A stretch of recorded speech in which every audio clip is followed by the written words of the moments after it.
Cisco Certified Network Associate Day 9. Welcome back everybody. I'm Imran Rafai, your trainer for this entire series. So far we have learned a lot about different concepts. In our last video we learned about switching. So what we're going to do is today we're going to consider how switches or how network devices are going to interact, right? So we'll try to see how practically these devices are going to be stitched together. So without wasting much time, let's get straight into today's class. The first thing I want to talk about today is about topologies. So we have two different topologies. One is called the physical topology or the logical topology, right? So the difference between physical and logical is very simple, but I think that's one of the critical things that everybody need to know before they venture into the real networking world. Let's assume I want to travel. Okay, let me take a pen as usual. So pen, right? Okay, let's assume I want to travel from Dubai to New York, right? So I want to travel. So normally if you tell somebody, and if they were to draw on a world map, it'll be just like Dubai to New York. It's just like a flight, right? Straight. But that's very logical way of saying, okay, it goes from here to there, you take a flight and go. But that's not how physically it is done. Physically you will have to drive to the airport, maybe first book a ticket, right?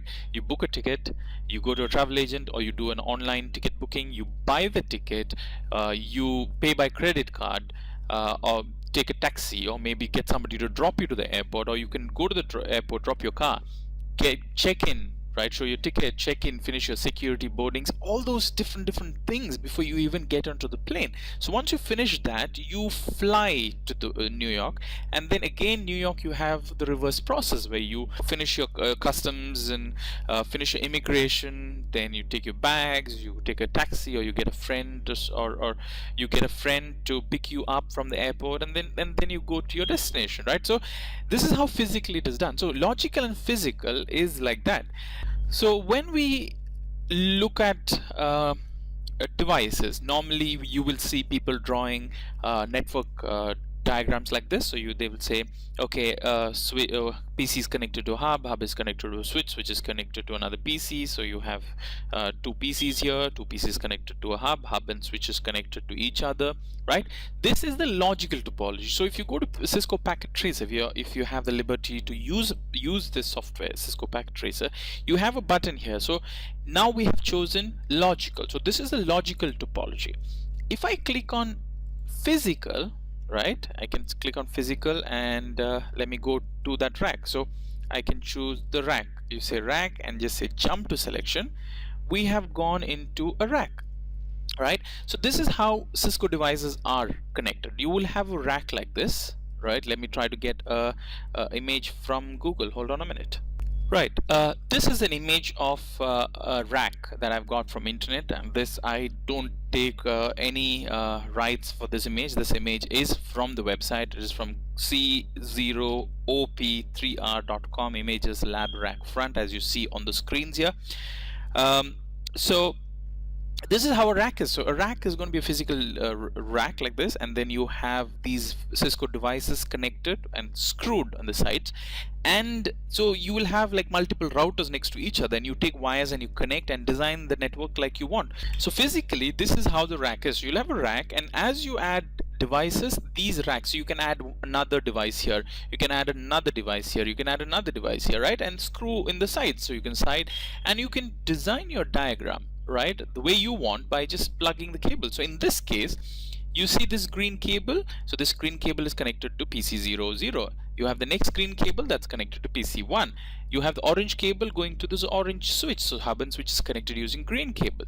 Then you have the next green cable goes to another device. So here I think they're only showing 3 devices. So you have a device here, it shows the device, and the green cable goes to the 4th device. So right, so this goes into multiple devices, right?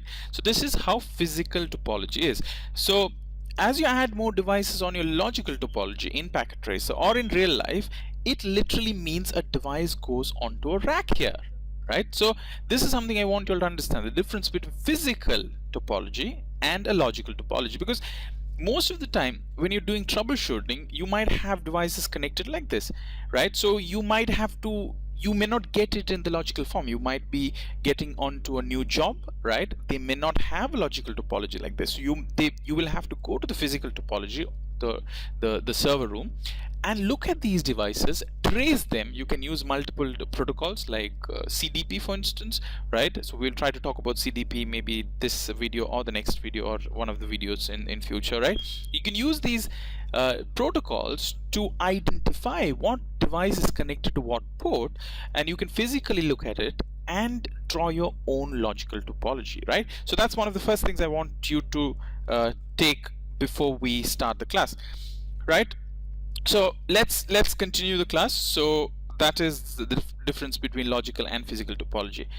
Okay, so let's do what we do, right? What we learned in our last class. Let me try to quickly go through these 10 commands or 10 basic configurations that we need to do with a new device. So let's assume this is a new switch or new topology that you're creating, a new device that's come, and you're just configuring these 4 computers, a hub and a switch, right? Right, so we have laid the switch according to what we want. So this is how we're gonna work today, and let's start with the switch. So we click on the switch, we go to command line. So we start with the switch. First let's start with configuring the host name. So we do host name switch 1, right? So we finished our first command, host name is done. What else do we have to do? If you go back to our thing, we finish host name, let's do log on banner. All right, so this is better, so let's do it this way. So let's create the log on banner next. So it'll be banner motd, right? And we start with a character, so let's start ampersand. Let's put stars. Let's create our own message. Do not log in, this is a dangerous switch, you will be prosecuted, right? One of the things I got, after our last video, one of the questions people asked me was, what if I want this character like ampersand, I started with ampersand, I want ampersand in my message. Well, it's very simple. Don't use ampersand, use something else, right? Use maybe bracket there.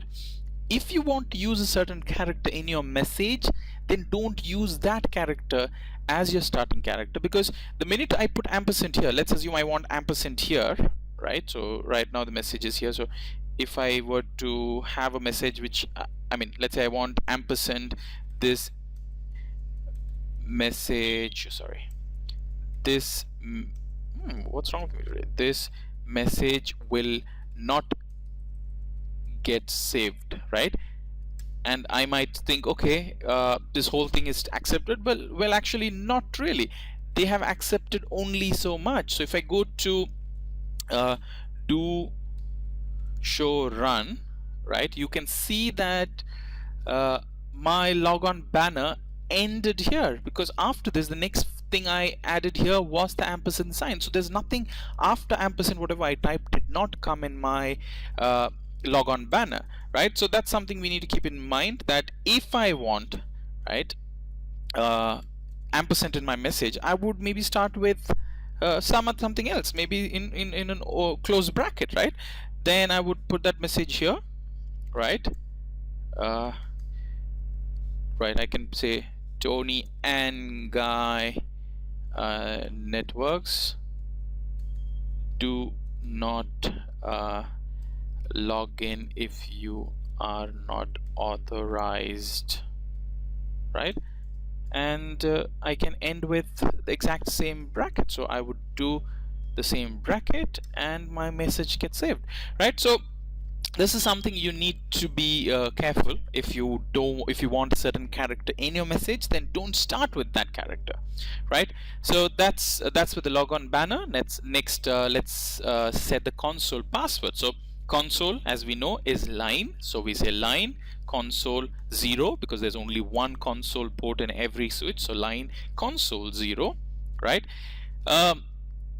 I need to set a password, right? So I'd say password Cisco, right? Or let me say password console, just to identify different passwords, and I need to say login, right? So what does login mean, right? Some people say, like some people think this, that when I say no login, what does that mean, right? Well, if you're thinking no login means that it does not let people log in through console port, you're absolutely wrong. No login means there is no checking for login, right? So it's like this. When I say login, it is like putting a security guard at the door. Everybody who comes in, the security guard is going to ask for identity. They're going to ask what's your username, what's your password. If it is right, they will let you go through. If you say no login, it is as if taking the security guard away, right? So it's like leaving your door open. So don't get confused. No login means everybody is allowed. Every traffic coming through the console port would be let through without asking for a password, and that's the default behavior of every Cisco device, that the console port is open. Anybody connecting through the console port can come in. So one of the first things you need to do after getting your switch is configuring the console port to prevent unauthorized access by putting a password and putting the word login. So let's do that. Login, and we've set the password. Next, we need to set the telnet password. So telnet is again a virtual line. So we say line VTY, right? VTY is virtual line, right? And then we can put numbers from 0 to 15. So we say 0, right? I can put from 0 to 4 or 0 to 15. Let me do 0 to 4 now. I'll show you something. All right, again the same thing. I say password. The concept is the same. If I put password, that is the password that it is going to ask for. So we say login password, we say password, and I say telnet, and I say login, right? When I say login, it means that the user, anybody coming in through the telnet lines, should be asked for a password. So let's do this. Do show run. Let's see what happened in our running configuration. We see that there are 16 lines. So line VTY 0 to 4, right? And line VTY 5 to 15. The first thing anybody should ask me is, why do we have half 0 to 4 separately, and then you have 5 to 15 separately? Even if I were to, let's say, even if I were to go, and if you're thinking that it is if you're thinking it is broken down that way because I chose line VTY 0 to 4, then it's not the case. Let me try this. 0 to 15, that's the maximum I can put, just to show you. If I say question mark, it says 1 to 15, so I will say 15. That means line 0, line 1, line 2, line 3, line 4, line 16 up to line 15. That means 16 lines are available for users to come in, which means that on that switch 16 people can simultaneously log in. So whatever configuration that I'm going to make now, it will apply to all the 16 lines. So if I put a password line, if I put a password here, that's the password for all 16 people, right? Right. So if I say password telnet, and I say login, right? By default login is there. So now if I say show run, and if I go down, it says line VTY 0 to 4 password telnet, line VTY 5 to 15 password telnet, and login. What does this mean? One, like I said, 16 people can log in with this password telnet and with login. And the reason why we have 0 to 4 and 5 to 15 different is because every device Cisco made from a very, very long time had only 5 VTY line. Only the newer devices have 16 lines. So Cisco thought, instead of saying 0 to 15, so line VTY 0 to 15, if they had to make it one command, backward compatibility was a problem, because as you become more and more familiar with the Cisco technologies, you will reach a place where you will be actually copying running configurations and pasting it onto devices, and those devices will get configured because Cisco CLI is copy and paste enabled, right? So if you had a command like line VTY 0 to 15 applied to a switch which only had 5 lines, that command will not be accepted. To prevent that, Cisco said even if you have 15 line switches, they thought they'll break it down into 2 different commands. So this is one set of command 0 to 4 which is applicable to all the devices Cisco has ever made, and this is applicable only to the new devices. So if somebody chose to copy the running config from a newer switch and apply it to an old switch which only had this, well, those 5 lines will get configured because this is a valid command on that. This part will not get configured because that device will not understand what is line VTY 5, right? So at least you have your 4 lines, which is the only 4 lines that it has. So those 4 lines will get configured, right? So this is why we have broken down into this way. I mean, this is why Cisco has broken down into 0 to 4 and 5 to 15. Now, now let's try. Let's say we don't want 0 to 15, all the lines open, right? So I say no.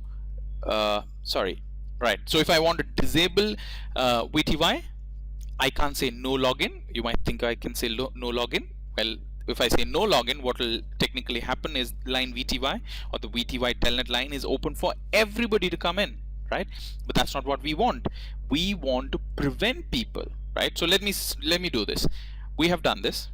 Let's just skip that for a minute. I will put the management IP so that we can telnet into this switch and show you what exactly I mean. So I'll go interface VLAN 1 IP address 10.1.1.10 255.255.255.0 no shut, right? I have made this. I'm gonna go back into this device, right? I'm gonna, let's say this is this device, let me configure an IP address on this. So I'll go here, I will say 10.1.1.1 255.255.255.0. okay, I'm gonna set this because this is all one single network, so I don't need a default gateway, right? Right, so first let me ping 10.1.1.10. Will it ping? Of course it will, right? Why is that? Yes. Okay, that's because the first one is up, so it's sending an up, it's learning the MAC address and all those things it had to do in the first ping, right? So it can ping. So let's try to telnet 10.1.1.10. Boom, I'm inside. It did not ask me for a password. Why? Because we just opened that line.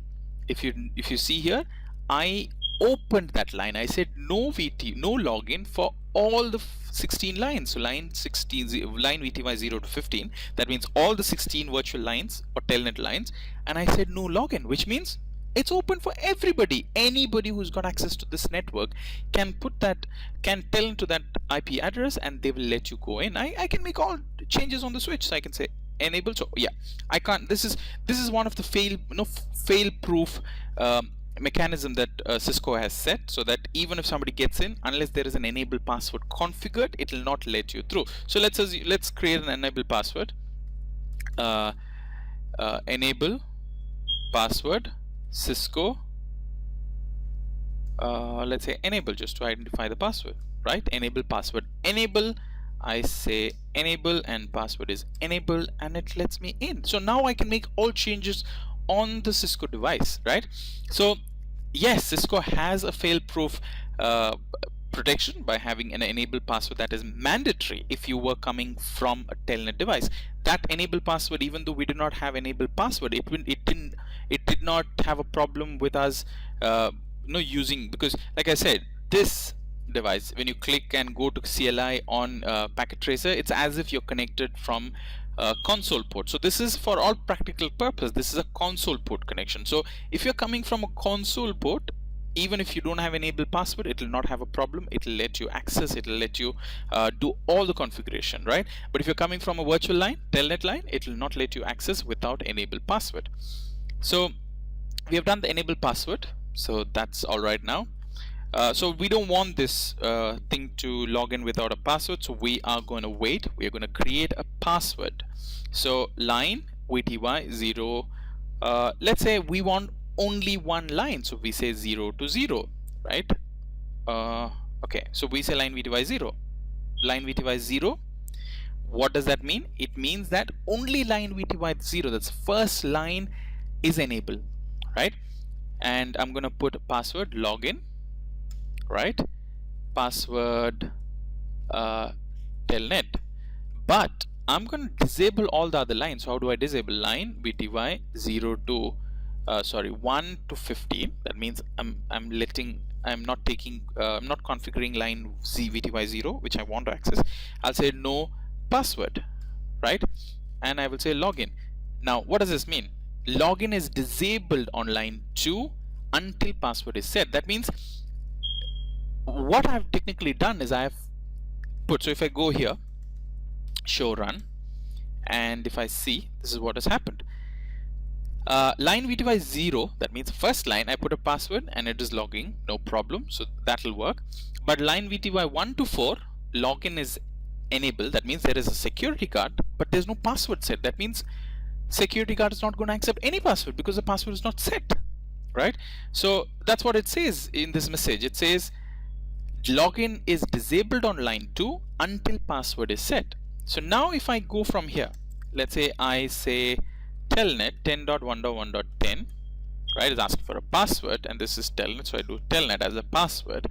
And let's say I configure this device also now. So let me configure this device, 10.1.1.2, 255.255.255.0. I don't need gateway because it's the same network. I'm not using router, right? So I'll try to ping 10.1.1.10. It'll take one ping for ARP, and then it should reply, right? So perfect. So it's replying now. Now let's do telnet 10.1.1.10, right? It's trying to open, but it's not letting in through because there's already one connection. So if you see here, PC0 is already connected to telnet. So unless this device is disconnected, I will not get access here. So let's try to disconnect. I say exit. So I have disconnected. Now will it let me in? Of course, it is letting me in, asking for a password. I'll put telnet as a password. Sorry, telnet as a password, and it is let me in, right? Enable is the password here. So if I want multiple devices, I can configure accordingly, right? So I've just configured to have one telnet device accessed, right? So let's look into the next thing. So we have done telnet password, enable password, so we have done with that. Next we'll look at management IPs. Of course, we have already configured management IP. Next is in case, right? In case this switch is going to be managed from another network, this switch needs to understand how to go out of the network, right? So in your computer, we go into your computer. So if this is the computer or any device, we need to configure a default gateway. So we configure default gateway. Let's assume our router or the gateway IP address 10.1.1.100, right? So we'll come and configure this. The minute this device tries to communicate with another network not part of 10.1.1.2/24, because this is 255.255.255, so any device, any communication that this device is trying with anything other than these first 3 octets different from 10.1.1, this device will send that traffic to 10.1.1.100, which is its gateway, right? It's, if you go back to our IP address videos, we know what default gateway is, and the hotel example is it's very easy to understand, right? So if you want to exit from your hotel and go to another hotel, you have to go through the gateway, right? So similarly, this is the gateway. Now this is how we configure on a PC or a computer or whatever device that you use, end device. But on a switch, right, especially since switch is a layer 2 device, we need to configure IP address, which is layer 3. So how do you configure layer 3? We create a management IP by going to interface VLAN 1, right? And I understand that VLAN is a concept that we have not touched, and it's a little big topic. We will keep it for the next video or the video after that, but just know that when you start a switch, when you buy a switch, a brand new switch, all the ports in your switch are configured or are all part of VLAN 1. So to manage the entire switch, we give an IP address to an interface called interface VLAN 1, right? We already gave an IP address which is 10.1.1.10, right, through which we try to access the device. But if we want to configure an IP default gateway, so we need to say IP default gateway 10.1.1.100, right? This means if there is a requirement for this device to communicate with another network, right? How did we know the network? So if you go back to our running config, we see that the IP address given to interface VLAN 1 is 10.1.1.10/24. That means the switch knows that anything other than, if the first 3 octet is anything other than 10.1.1, it needs to send the traffic to the default gateway which we set by this command, right? So this is how we set the default gateway for the switch. Now again, if you want to shut down any port, how do we do that? We use the command, interface f0/0. Sorry, I'm very sorry. Okay, another thing, this is good that I made this mistake. If you see routers, we haven't reached routers, so that's all right, I think, but still I'm going to tell you this.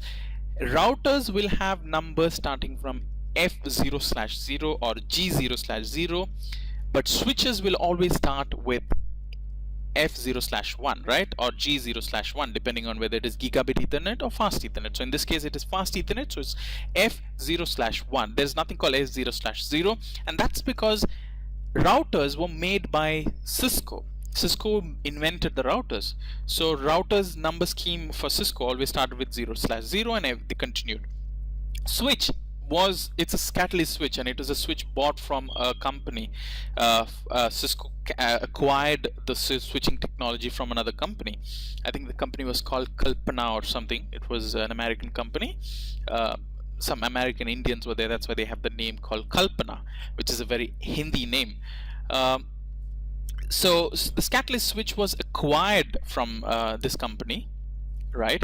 And that's why they already had a naming convention for their interfaces starting with f0/1, so they continued with that 0/1. So switches will always start with 0/1, or g0/1 or f0/1, right? So just clearing that.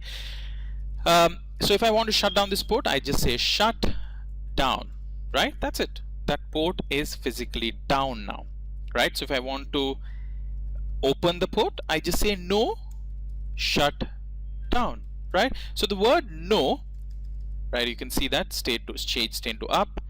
And when I said shut down, it said change state to administratively down.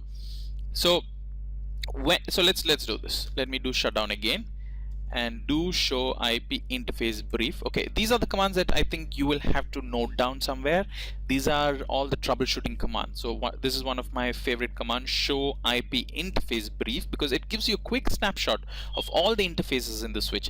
So if I look at this switch, I can see that port 1 fast ethernet 0/0 or 0/1 is administratively down. The minute I see administratively down, this means that switch has been shut down with this command called shutdown. But if you compare that to this down, right, this says status is down. So here it says administratively down is status, and protocol it says is down, right? So protocol will be up when there is any traffic, right, some broadcast traffic or some traffic, right? Then you'll see some current in that port, then it says protocol up. But when you just see status as down, that means that port is open administratively, there's no shutdown here, but there's nothing connected, right? These ports, if you remember from our topology, let me show you here. So switch 1 is connected, 2 is connected, 3 is connected. So 1, 2, 3 is down, but I have made this port down. That's why this has gone to red, because I have administratively put it down. Let me try to enable that. So I say no shut, and it says changed state to up, and within few seconds this will go up. Right now it is negotiating. Within few seconds that should go up. Okay, so that's how you negate commands. So shutdown and no shutdown, that's how you. Finally, we'll get into saving configuration. So how do you do that? We say write builds configuration and it saves. Another way of doing that is copy running to startup, running to startup. So it says destination file name is startup.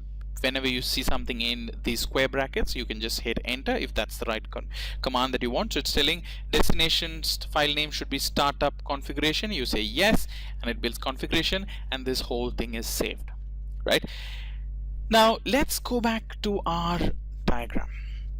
We have one big problem in this, right? We have one big problem, and for people who are slightly aware of how hubs and switches work, which all of you should be by now because we have already discussed switches and hubs, you would understand that the difference between switch and hub is this, that if this computer is communicating with this switch, or let's say this computer is communicating with this device, the traffic is only flowing between these two devices.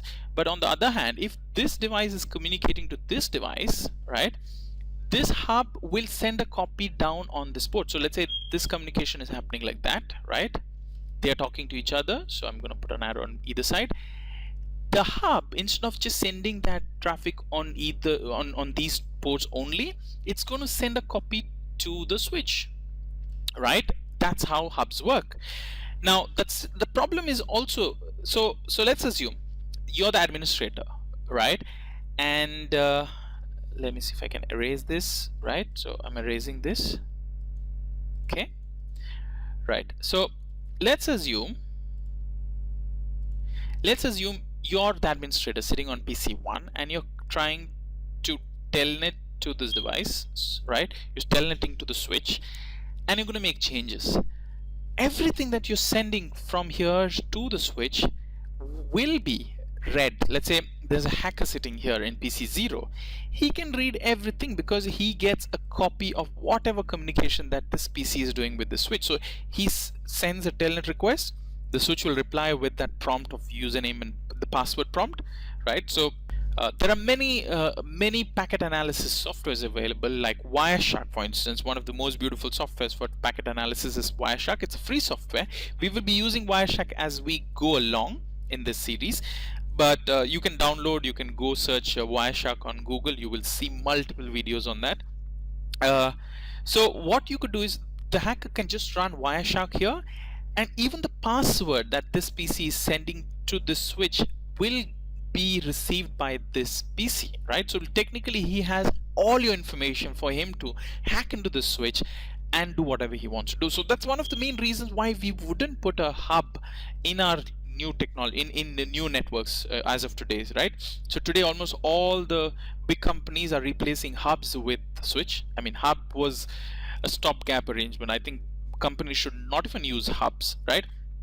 So this device sitting here, he will also get. So one of the ways to prevent that is by having another technology, another protocol known as SSH, that is secure shell.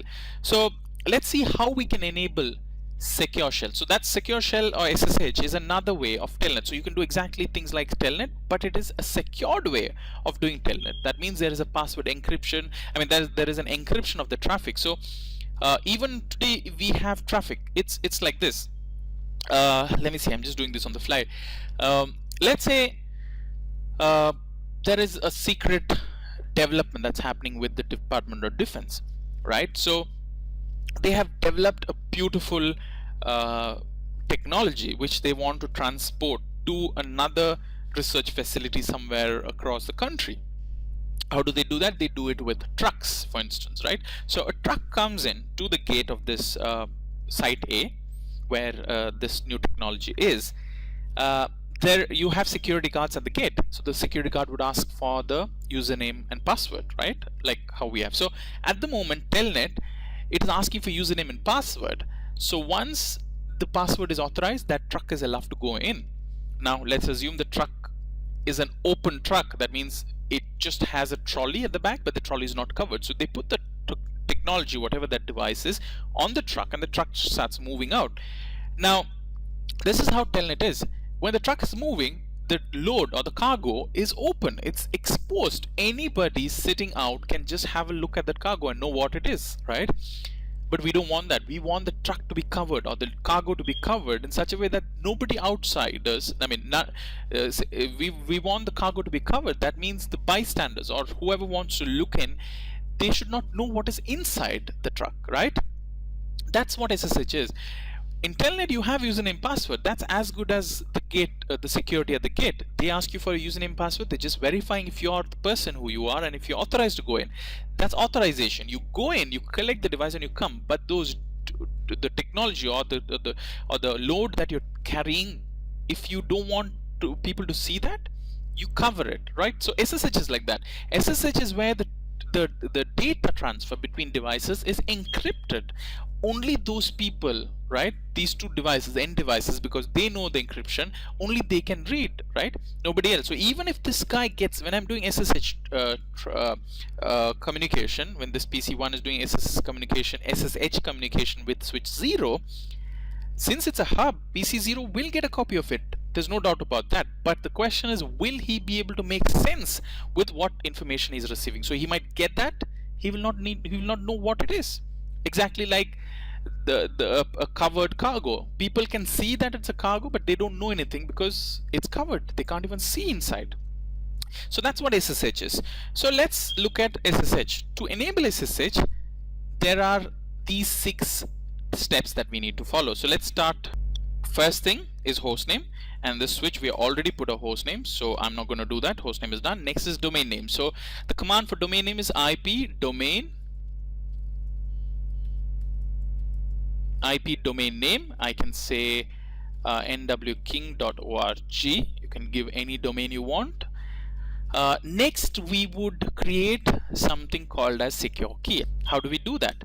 We do that with a command called crypto. So we say crypto, right? We'll put question mark key, right? We're telling what, so we're doing crypto key, and we want to generate, right? So we say crypto key generate, right? Crypto is basically a command, except for SSH, you will not use crypto much now because this is Cisco, CCNA RNS. But if you're doing CCNA security, people who would be following with me until the end of the series, because we will be the next series most probably that we will be starting would be our CCNA security. So if you're staying with me, then you will learn a lot more about crypto and security and very interesting stuff to come. But for now, so we say crypto key generate, right? We say RSA. Now RSA is again a encryption standard that is that's one of the most trusted in the industry. So we say crypto key generate RSA, and we hit enter. Now it will say that it is going to generate a key, and it's asking how many bits do you want in that key, right? The safest, and especially I think SSH requires some 768. Let's take 1024. That's a standard, and that's a safe key strength. So I say 1024 bits, right? So it says it's generating a key with 1024 bits. Now something I want to tell you is 1024 and 512, because 1024 is double of 512, it doesn't mean that 1024 is double more powerful or more strong a key. In fact, if you add 1 bit, so let's say if you add 1 bit, it doubles. If you remember our binary methods, 1 becomes 2, 2, 4, 8, 16, 32, 64. Every bit that we add, the number becomes double, right? So 8 bits will give you 256. 9 bits will give us 512, right? 10 bits would give us 1024.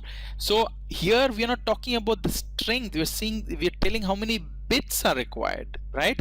That means 512 bits, you can do 2 to the power 512, and you can do 2 to the power 1024, and you know the difference between the strength, right? This is like infinitely large. I don't know the calculation, but if you do the calculation, you'll see how much these two keys are different, right? So don't get confused that 512 bits and 1024 bits is double security. It's multiple times more stronger than 512, right? So that's that. So we created we created the host name, we created domain name, we created a secure key. Next we'll enable SSH version 2. So we do IP SSH version 2. That's it. That's all the command is. We do that, it's going to say that okay, all IP traffic coming with SSH protocol will be using version 2. So we're telling that it's a version 2 SSH traffic that's going to come in. Next we will create users. So how do we create users? We'll say username, let's say Imran, password SSH123, right? That means I've just created a username called Imran and I put a password SSH123. Now there's one more command. So let's go back to the VTY line. VTY line is, so SSH and telnet will both use the VTY line. So line VTY 0 to 15, these are the lines that we have access, right? So whatever changes that we make here, now it's applied to all the 15 line. We can, another way to disable telnet or SSH onto a switch is by going and giving this command. So we can say transport, right, input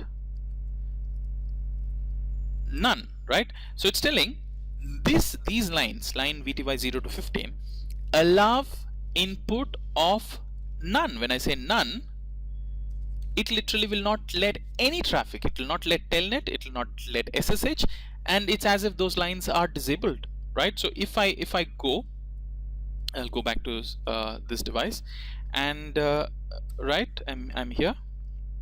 I do exit. I've exit from the switch. Now if I try to telnet, it says telnet connection closed. I don't have another device that's connected. Why is it closing? Because I have said there's not, these lines will not have anything. It will have none. No protocols will be supported on these lines.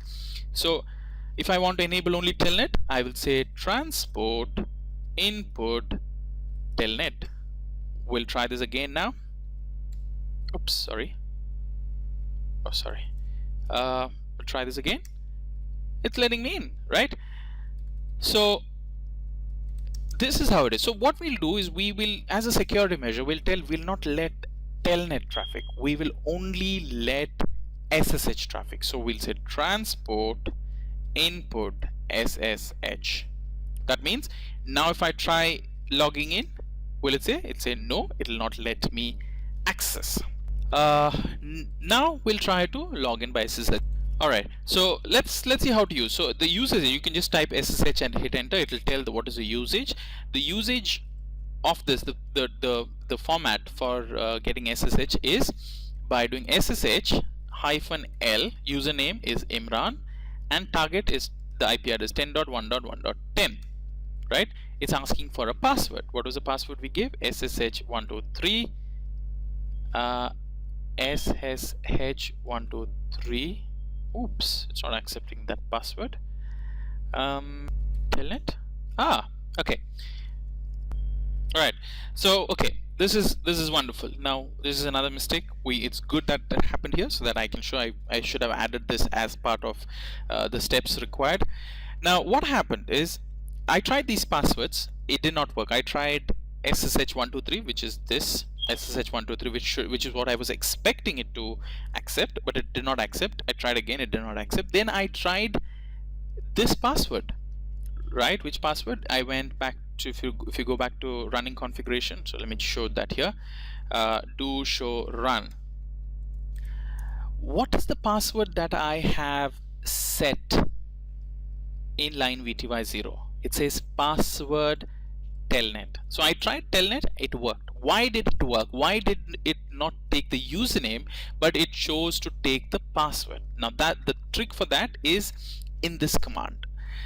Now when I say login, it literally means login using the password that is set. So, and if you are in line VTY, right, this login means use the password what is set here, right? That's what login means. Login, by default, it says it's login password. That means login using the password that is given here. But if we want it to use a password other than the one set here, we need to change that line. So we'll say login user. No, sorry, login local, right? So when I say login local, we'll see what happens, right? You'll see everything is changed to login local, login local, login local, which means use the local username and password, which is this, the username and password that is configured on the device. So it's login local.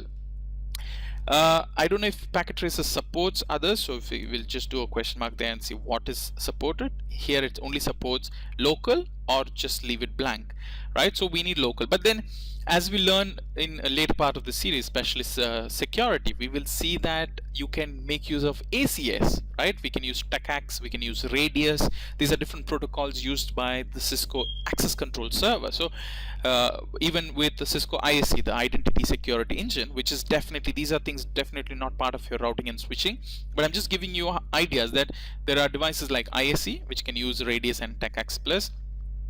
Cisco ACS is another device, so we can make sure that these devices can access the central database for username and password, right? So at the moment we will say login local, which says use local username and password, right? So let me try that again. I will exit now. I will try logging in. It says SSH123, that's the password I'm putting in, and I'm in. This, my friends, is how we enable SSH, and SSH is a practical way. So what I would suggest is all of you, as soon as you get in, you have to, I mean, if you're going to be administrators, you have to advocate with you might have to persuade, if your company is still using Telnet, you would have to talk to your manager and see if you can make all communication using SSH, and this is how you would protect your traffic, by using SSH communication, right? I hope we have discussed quite a lot today. So what you could do is you could take down notes. You could watch this video again and take down some notes. It's not much, it's very very nice, and it's very simple concepts. It's just a matter of understanding the concepts. And if you have any doubts with, let's say, logical and physical topologies, or any of the things that we discussed in today's video, please feel free to write to me at imran.rafai@nwking.org. I will answer. I get a lot of questions. Some of the questions are repetitive, so I'm very picky with the questions that I choose to answer, because some of those answers are readily available. You just have to watch the video sometimes, or maybe look at the forum messages in our, under the video you have to look at the messages. The answers would already be there. But if I think I need to answer, I do answer. But I'm trying to put in more time here. I will try to answer more questions. But try liking our page on Facebook. That will be more active. We will be discussing questions and answers there very soon. And of course, don't forget to subscribe. If you're not yet subscribed, I think you have to do it as soon as possible, because every time we add new videos, you will be immediately notified. And we have such great plans for this channel now. I'm gonna add new videos more often. I know the last video was a long time ago, but we will try to make it more faster, more active, and very soon we will complete the series. We'll start the next series, and very soon we will have a lot more activity. So don't forget to like our page Facebook, and don't forget to subscribe our YouTube channel. And thank you so much for your love and affection, and keep watching. See you soon. Bye bye.